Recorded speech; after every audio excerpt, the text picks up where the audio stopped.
Fell in Love with His Wife by 𝚆𝚑𝚒𝚎. Chapter 13. Not Wife, but Waif. Tom Watterly's horse was the pride of his heart. It was a bob-tailed, raw-boned animal, but as Tom complacently remarked to 𝚆𝚑𝚏, "He can pass about anything on the road," a boast that he let no chance escape of verifying. It was a terrible ordeal to the poor woman to go dashing through the streets in an open wagon, feeling that every eye was upon her. With head bowed down, she employed her failing strength in holding herself from falling out, yet almost wishing that she might be dashed against some object that would end her wretched life. It finally occurred to Tom that the woman at his side might not, after her recent experience, share in his enthusiasm, and he pulled up, remarking, with a rough effort at sympathy, "It's a cussed shame you've been treated so, and as soon as you're ready I'll help you get even with the scamp." "I'm not well, sir," said 𝚆𝚑𝚏 humbly. "I only ask for a quiet place where I can rest till strong enough to do some kind of work." "Well, well," said Tom kindly, "don't lose heart. We'll do the best by you we can. That ain't saying very much, though, for we're full and running over." He soon drew rein at the poorhouse door and sprang out. I feel strange," 𝚆𝚑𝚏 gasped. Tom caught the fading woman in his arms and shouted, "Here, Bill, Joe! You lazy loons, where are you?" 3 or 4 half-wrecks of men shuffled to his assistance, and together they bore the unconscious woman to the room which was used as a sort of hospital. Some old crones gathered around with such restoratives as they had at command. Gradually the stricken woman revived, but as the whole miserable truth came back, she turned her face to the wall with a sinking of heart akin to despair. At last, from sheer exhaustion, feverish sleep ensued, from which she often started with moans and low cries. One impression haunted her. She was falling, ever falling, into a dark, bottomless abyss. Hours passed in the same partial stupor, filled with phantoms and horrible dreams. Toward evening she aroused herself mechanically to take the broth Mrs. Watterly ordered her to swallow, then relapsed into the same lethargy. Late in the night she became conscious that someone was kneeling at her bedside and fondling her. She started up with a slight cry. "Don't be afraid, it's only me, dear," said a quavering voice. In the dim rays of a night lamp, 𝚆𝚑𝚏 saw an old woman with grey hair falling about her face and on her night-robe. At first, in her confused, feverish impressions, the poor waif was dumb with superstitious awe, and trembled between joy and fear. Could her mother have come to comfort her in her sore extremity? "Put your head on me, old withered breast," said the apparition, "and you'll know a mither's heart never changes. I've been a-looking for ye and expecting ye these long, weary years. They said ye wouldn't come back, that I'd never find ye again, but I knowed I would. And here you are in my arms, my darling. Don't draw away from me, from your old mother. Don't be afeard or ashamed like. No matter what you've done, or where you've been, or who you've been with, a mither's heart and welcomes you back just the same as when you were a baby and slept on me breast. The mither's heart had quenched the fires of hell. I'll go to the inner burning flames of the pit and bury ye out in me arms, so never fear. Now that I've found ye, you're safe. You'll not turn and run away from me again. I'll hold ye back." And the poor creature clasped 𝚆𝚑𝚏 with such conclusive energy that she screamed from pain and terror.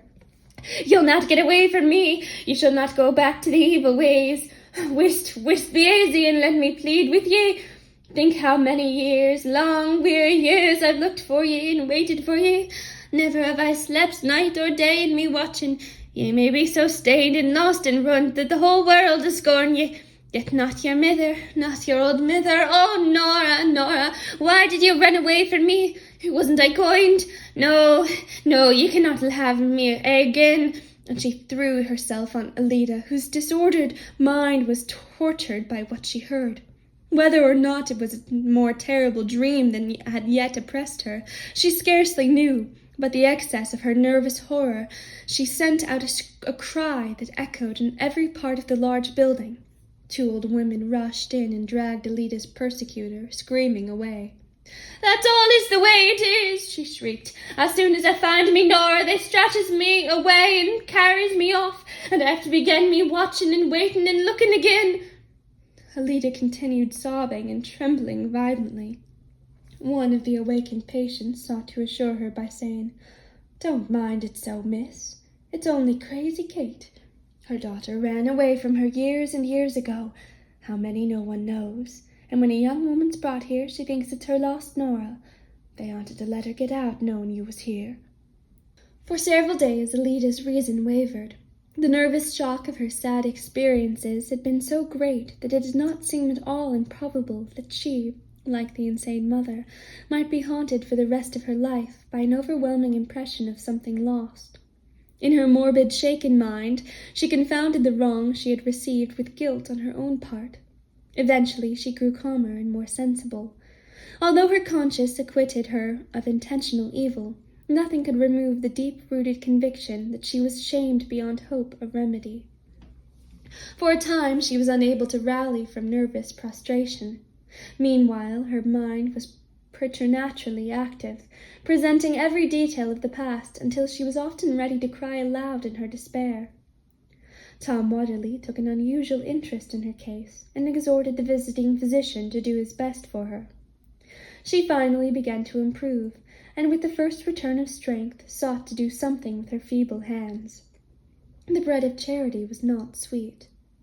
Although the place in which she lodged was clean, and the coarse, unvarying fare abundant, she shrank shuddering with each day's clearer consciousness from the majority of those about her. Phases of life of which she had scarcely dreamed were the common topics of conversation. In her mother she had learned to venerate gray hairs, and it was an awful shock to learn that so many of the feeble creatures about her were coarse, wicked, and evil disposed. How could their withered lips frame the words they spoke? How could they dwell on subjects that were profanation even to such wrecks of womanhood of themselves? Moreover, they persecuted her by their curiosity. The good material in her apparel had been examined and commented on. Her wedding ring had been seen, and its absence soon noted, for Alida, after gaining the power to recall the past fully, had thrown away the metal lie, feeling that it was the last link in a chain binding her to a loathed and hated relationship. Learning from their questions that the inmates of the almshouse did not know her history, she refused to reveal it, thus awakening endless surmises. Many histories were made for her, the bedlams vying with each other in constructing the worst one. Poor Alida soon learned that there was public opinion even in an almshouse, and that she was under its ban. In dreary despondency she thought, "They found out about me. If such creatures as these think I'm hardly fit to speak to, how can I ever find work among good, respectable people?" Her extreme depression, the coarse, vulgar, and uncharitable natures by which she was surrounded, retarded her recovery. By her efforts to do anything in her power for others, she disarmed the hostility of some of the women, and those that were more or less demented became fond of her. But the majority probed her wound by every look and word. She was a saint compared with any of these, yet they made her envy their respectability. She often thought, "Would to God that I was as old and ready to die as the feeblest woman here. If I could only hold up my head like her." One day a woman who had a child left it sleeping in its rude wooden cradle and went downstairs. The babe wakened and began to cry. Alida took it up and found a strange solace in rocking it to sleep upon her breast. At last its mother returned, glared a moment into Alida's appealing eyes, then snatched the child away with the cruel words, "Don't ye touch my baby again. To think it had been in the arms of the likes of ye." Alida went away and sobbed until her strength was gone.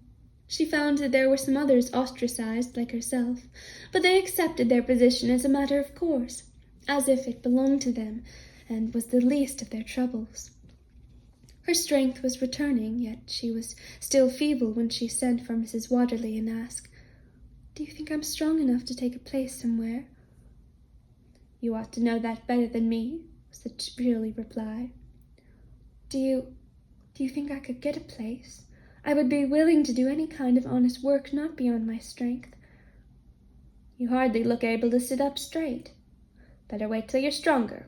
I'll tell my husband. If applications come, he'll see about it." And she turned coldly away. A day or two later, Tom came and said brusquely, but not unkindly, "Don't like my hotel, hey? What can you do?" "I'm used to sewing, but I try to do almost anything by which I could earn my living." "Best thing to do is to prosecute that scamp and make him pay you a good round sum." She shook her head decidedly. "I don't wish to see him again. I don't wish to go before people and have the past talked about. I'd like a place with some kind, quiet people who keep no other help. Perhaps they wouldn't take me if they knew, but I would be so faithful to them and try so hard to learn what they wanted." "That's all nonsense. They're not taking you. I'll find you a place some day, but you're not strong enough yet. You'd be brought right back here. You're as pale as a ghost, almost look like one. So don't be impatient, but give me a chance to find you a good place. I feel sorry for you and don't want you to get among folks that have no feelings. Don't you worry now. Jerk up and you'll come out all right."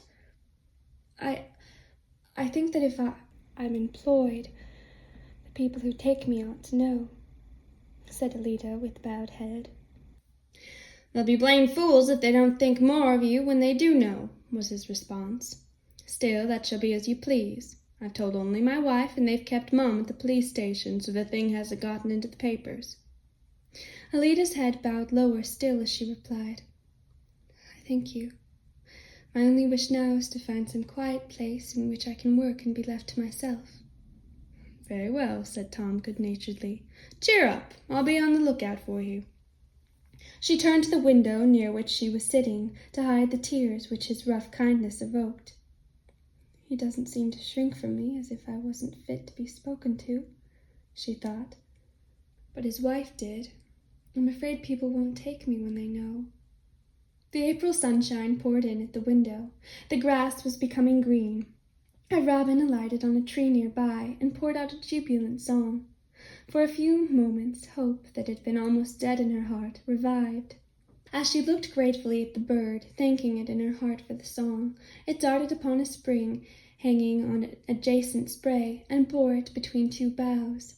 Then Alida saw it was building a nest. Her woman's heart gave way. "Oh," she moaned, "I shall never have a home again. No place shared by one whom cares for me. To work and to be tolerated for the sake of my work is all that's left."